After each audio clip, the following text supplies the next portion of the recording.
Imagine acordar certo dia e descobrir que um lago inteiro desapareceu. Não aos poucos, não em silêncio, mas de forma súbita e violenta, transformando o que antes era uma paisagem pacata em um cenário de caos apocalíptico. Hoje, vamos mergulhar no colapso do Lago Pinheiros, na Louisiana, ocorrido em 1980. Uma história em que mineração, petróleo e falhas humanas se cruzaram para criar um fenômeno absurdo, cujo verdadeiro culpado continua sendo um mistério. Antes de novembro de 1980, o Lago Pinheiros era apenas um lago comum no sul da Louisiana. Suas águas rasas, com pouco mais de 3 metros de profundidade, eram refúgio de pescadores que buscavam roubá-los e percas. Mas, sob a superfície calma, havia um gigante adormecido, um labirinto subterrâneo que poucos conheciam em detalhes, a Jefferson Island Salt Mine. Formado ao longo de milhões de anos, o domo de sal que sustentava a região era uma montanha oculta. Paredes de sal puro, brancas como neve, se estendiam por centenas de metros de profundidade. Centenas de homens já haviam passado por aqueles túneis. Mas o que ninguém sabia era que, acima daquele labirinto, estavam buscando outro tipo de riqueza. Petróleo. A geologia que formava domos de sal também era famosa por aprisionar petróleo em suas margens. Por isso, empresas de energia sondavam constantemente o solo em busca de reservas. E foi exatamente isso que a Texaco, uma das maiores petroleiras do mundo, fez no Lago Pinheiros. A empresa contratou a Wilson Brothers para perfurar o fundo do lago com um equipamento de perfuração flutuante. A mineração de sal estava a mais de 1.000 metros de profundidade, e a perfuração buscava petróleo em outra camada. Ambos acreditavam que não havia qualquer risco de interferência. Em 20 de novembro de 1980, ainda estava escuro quando os trabalhadores chegaram ao local. O relógio marcava por volta de 4:30 da manhã quando a broca de 36 centímetros de diâmetro travou no fundo do lago, a mais de 370 metros de profundidade. A equipe tentou manobrar, girar e forçar, mas nada funcionou. Minutos se transformaram em horas. Foi então que sons estranhos começaram a ecoar nas profundezas. Pequenos estalos, como se algo estivesse se partindo. Os operadores trocaram olhares, inquietos. Às 6:30, a plataforma se inclinou ligeiramente para um lado. Pouco tempo depois, os trabalhadores tomaram a decisão mais importante de suas vidas. Abandonaram a plataforma.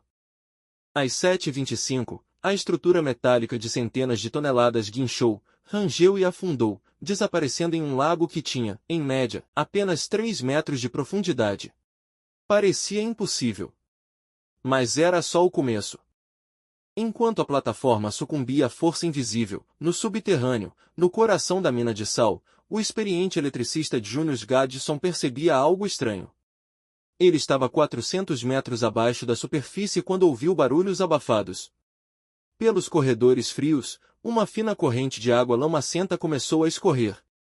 E então ele viu algo que o aterrorizou. Tambores de combustível boiando e sendo arrastados pela corrente. Isso só podia significar uma coisa. O lago estava invadindo a mina. Sem hesitar, Gaddison acionou o alarme de evacuação. Luzes piscaram. Sirenes ecoaram pelo labirinto. Cada segundo era precioso. Aquela mina, com seus pilares de sal, não era feita para resistir à água. O colapso não era uma questão de se, mas de quando. Na escuridão, dezenas de homens correram para a única saída. O elevador. O problema é que o poço tinha capacidade limitada. Em diferentes níveis da mina, os responsáveis lutavam para reunir seus homens. O rugido da água que se infiltrava aumentava. Pilares rachavam. Pedaços de sal se soltavam das paredes como dentes quebrados. No meio do caos, o encarregado Dundas tomou uma decisão que mudaria vidas. Em vez de salvar apenas os que estavam ao seu lado, voltou para buscar os últimos homens que ainda corriam pelos túneis. Quando o elevador fez sua última subida, todos sabiam. Tinham escapado por segundos. Acima da terra, o que restava do Lago Pinheiros se transformava em um espetáculo aterrorizante.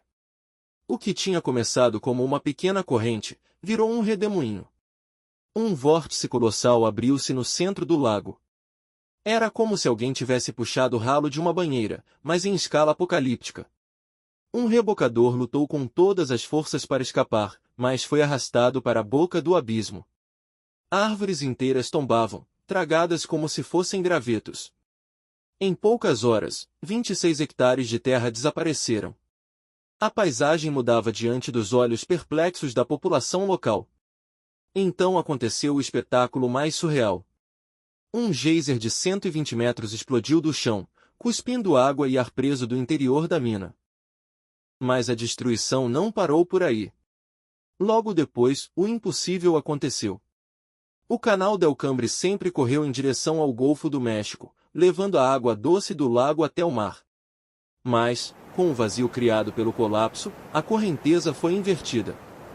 O mar começou a invadir o lago. Milhões de litros de água salgada passaram a ser sugados de volta pelo canal, formando uma cachoeira de 15 metros de altura. Durante 2 dias, a natureza parecia ter enlouquecido. Quando tudo finalmente se estabilizou, o lago já não era o mesmo. Antes raso e doce, agora era fundo e salgado. Um ecossistema inteiro havia sido apagado em questão de horas. No fim, o mais surpreendente de tudo: ninguém morreu. Os 55 mineiros conseguiram escapar. Mas as perguntas ficaram. De quem era a culpa? A investigação oficial apontou que a broca da Texaco tinha perfurado o teto da mina por acidente. Mas havia controvérsias. As coordenadas da petroleira estavam erradas? Ou eram os mapas da mina que não correspondiam à realidade? Não tinha como saber. Toda prova física havia sido engolida pelo lago. Não restava broca, nem mapas confiáveis, nem equipamentos. Apenas testemunhos e suposições.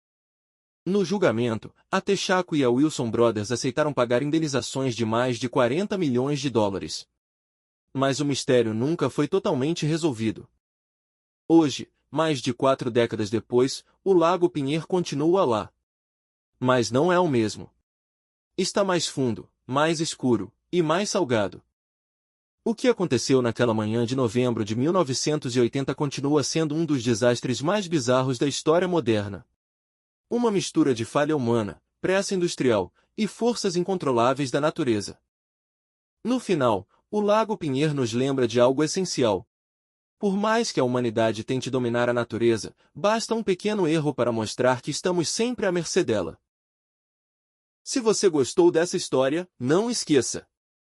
Curta o vídeo e inscreva-se no canal para continuar recebendo conteúdos que vão te surpreender. Até a próxima!